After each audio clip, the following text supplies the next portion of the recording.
quando a Bíblia fala de pecado, ela não fala para nos acusar. Não fala por um capricho de Deus. Ela fala para a nossa libertação. Quem é a pessoa que, tendo um câncer e descobrindo que tal médico tem os meios próprios para curar aquele tipo de câncer, que ele tem uma cirurgia especial, muito delicada, mas também muito precisa, que seja capaz de extrair aquele tumor, e que aquele médico desenvolveu uma técnica própria de quimioterapia, de radioterapia e de outros tratamentos terapêuticos para eliminar todas as raízes deste câncer que a pessoa tinha. Quem é a pessoa que, sabendo disso, não vai querer o tratamento? Porque a cura, ela consiste em retirar a raiz do mal. Qual é a raiz deste mal numa pessoa que está doente pelo câncer? É aquele tumor. Tem que tirar. Tem que arrancar. Muito pior do que qualquer tumor que se ponha no nosso corpo, é aquele que se põe na nossa alma. Gente, pecado é o câncer da alma. E ele lança suas raízes pela alma da gente inteirinha. Muitos de nós aqui já vimos nas nossas casas, nos nossos quintais, nos quintais dos nossos vizinhos, não é? Nos lugares pelos quais nós passamos, que existem certas plantas que elas são parasitas. Aonde há um cantinho, ela lança a sua raiz. Não é? Uma que a gente vê, que todo mundo conhece, mas que ela se alastra, ela vai lançando as suas raízes, vai subindo por onde ela pode, que é o chuchu. Aonde você planta um chuchuzinho, não é? Ali rapidinho nasce um pezinho e ele vai se alastrando pelas paredes, ele sobe, ele cobre telhados. Tem plantas que fazem a mesma coisa, mas elas são parasitas. O que quer dizer isso? Que elas sugam toda a força da outra planta na qual elas estão. O pecado, ele faz como um pé de chuchu faz com a parede. Ele vai enfiando as raízes deles, os ramos dele, por todo o nosso ser, por toda a nossa alma. Só que como um chuchu, ele não arranca da parede aquilo que vai sustentá-lo. Ele só faz subir. O pecado não. Ele tira de nós a nossa vida. Ele absorve todas as nossas energias. Ele absorve a nossa felicidade. Ele tira o gosto da gente viver. Ele planta tristeza no nosso coração. Ele faz com que a gente rompa com a vida na graça, com a vida que nós temos em Deus. Ele corta o nosso relacionamento com Deus. Então quem tem em si uma raiz de pecado, a partir do momento em que ela se instala, naquele momento a pessoa começa a morrer. Quem se aproxima de Jesus, cansado, prostrado, abatido, pode ter nele a sua esperança. Porque Jesus, que ouve a sua oração, e se é esse o seu caso, Ele porá você de pé. Ele levantará você. Vai devolver a sua dignidade. Ao tocar em você, Ele te curará. Mas para que Ele possa realizar isso, é preciso que Ele tire da minha vida e da sua vida aquilo que está matando a gente. E o que nos mata, gente, não é o sofrimento. Quanta gente enfrenta situações muito mais difíceis do que as nossas. Mas essas pessoas continuam de pé, firmes, contentes, lutando. E a gente olha para elas, se a gente pode dizer assim, é quase invejável a força que essas pessoas têm. E nós gostaríamos de ter a força delas. E até muita gente diz, eu queria ter a fé que ela tem, que ele tem. O que nós percebemos é que não é o sofrimento quem derruba a gente. O que é que nos derruba, o que é que nos aniquila, o que nos põe para baixo, o que tira todas as nossas forças, é uma raiz de mal que existe dentro do nosso coração, que se chama pecado. E que se eu não tirar, e se eu não permitir que Deus tire, nenhuma cura e nenhuma libertação se torna possível.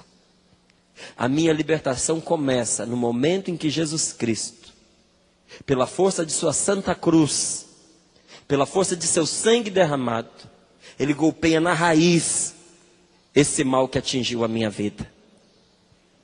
Aconteceu um tempo atrás, na França, que um médico bastante famoso, essa história é muito conhecida e ela é verdadeira, ele passando pela rua, ele viu que havia um cego pedindo esmola.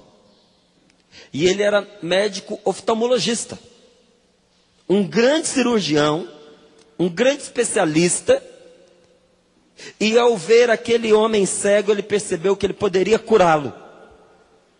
Mas era um mendigo, uma pessoa sem nenhuma condições de retribuir o favor, de pagar pela consulta. Então ele não só fez a cirurgia, mas assumiu todos os gastos. Porque você sabe que não é só o trabalho do médico. Tem o aluguel do consultório, tem o aluguel da sala cirúrgica, os equipamentos todos que são utilizados, a anestesia que é aplicada e todos os procedimentos, os remédios depois no pós-cirúrgico, tudo isso o médico assumiu. Chegou lá diante daquele homem e perguntou para ele: você quer enxergar? E o cego respondeu prontamente: sim, eu quero. Falou: então eu sou médico, oftalmologista, e eu vou operar você. Porque este mal do qual você padece, eu tenho a cura para ele. Eu sei como devolver a você a sua vista. Então vamos combinar aqui, você vai procurar o meu consultório, tal dia, em tal hora você vai passar lá, nós vamos marcar a cirurgia e eu vou fazer essa cirurgia para você. E aconteceu que no dia e na hora marcada, o cego estava lá, prontinho, arrumadinho, limpinho, porque ele ia entrar numa sala de cirurgia, com a promessa de que após aquela operação, ele voltaria a ver. E o homem era só sorrisos. Estava extremamente contente, porque tinha sido oferecida a ele a cura da sua doença, o fim do seu problema. E quando a cirurgia acabou, foi uma festa naquele hospital, porque foi um sucesso. A cirurgia tinha sido extremamente bem sucedida, e logo logo eles perceberam os resultados, e aquele mendigo estava enxergando perfeitamente. Ele tinha recuperado por completo a sua visão. E o tempo foi passando. E daqui a pouco, esse médico foi procurado pelo mesmo homem. Ele chegou diante dele e disse: eu não quero mais enxergar. E o médico tomou um susto enorme. Ele disse: não, eu vim aqui porque eu quero que você retire os meus olhos. Mas você não está enxergando? Sim, eu estou, mas eu prefiro a vida que eu tinha antes. Aquilo que eu enxerguei não corresponde ao que eu pensava. O mundo que eu imaginava é muito melhor do que o mundo que eu estou vendo. E este cego entrou na justiça. O caso foi parar no Vaticano.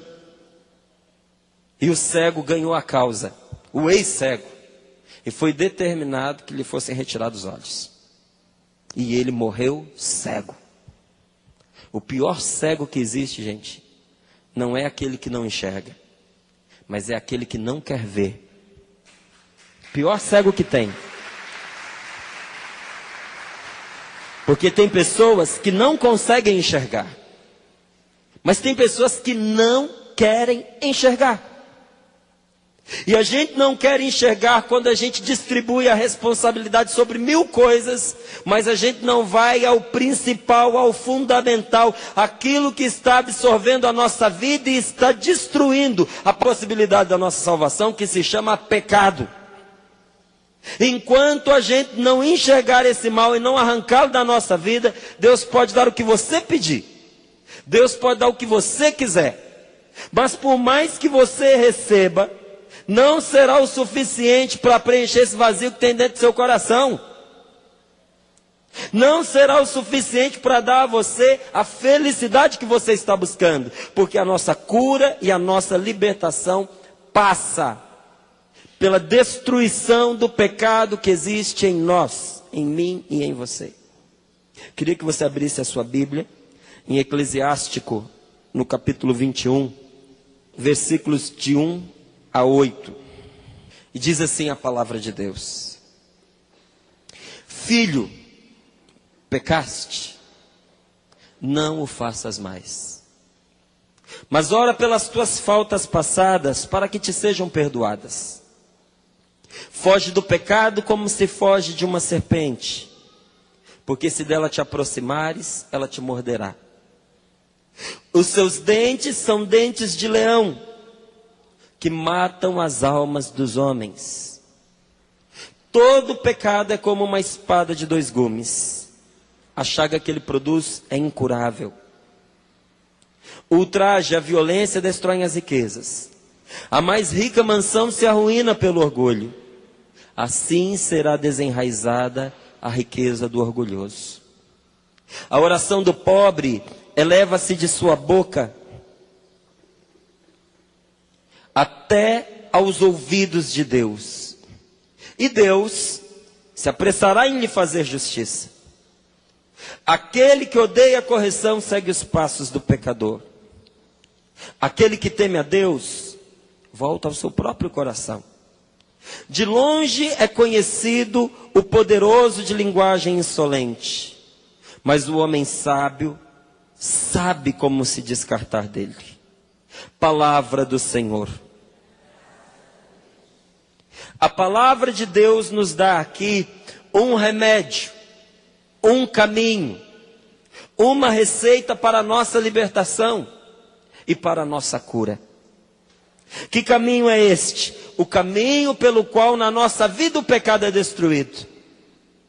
Quando Deus, Ele se vira para mim, para você, e fala para nós a respeito do nosso pecado, Ele não está preocupado com ele. Se você está desagradando, se você está agradando, Deus não se preocupa com isso, meu irmão. Por que que o pecado ofende tanto a Deus? Porque o pecado destrói você. O pecado não atinge a Deus. Deus é inatingível. Por mais que eu e você erremos, por mais que nós pequemos, o nosso pecado não faz Deus ser menos Deus. Tem gente que pensa que Deus é todo poderoso porque nós acreditamos nele. E que se a gente não acreditasse em Deus, Ele não teria a força que tem. É besteira. Deus é Deus acima da minha fé, acima da sua fé. Ele não precisa da nossa fé para Ele ser Deus. Não precisa. Quer você acredite nele, quer você não acredite, Ele continua sendo Deus do mesmo jeito. E o pecado que eu cometo, ou o pecado que você comete, por pior que ele seja, não pode diminuir quem Deus é. Então, por que que a Sagrada Escritura, por que que a Bíblia fala tanto contra o pecado? Porque o pecado é a sua desgraça. Porque o pecado destrói você. E Deus ama você. E Deus se preocupa com você. E Deus não te pôs neste mundo para que você tenha dias infelizes. Não pôs. E Deus sabe que enquanto esse pecado habitar na sua vida, a felicidade que Ele quer que você tenha, a alegria que Ele quer que vibre no seu coração, não será possível. Ele sabe que um pecado puxa outro pecado. E que todos eles encaminham a gente para a morte. Não é só a morte do nosso corpo, é a morte da nossa alma. Não é o que diz aí? Os seus dentes são dentes de leão que matam as almas dos homens.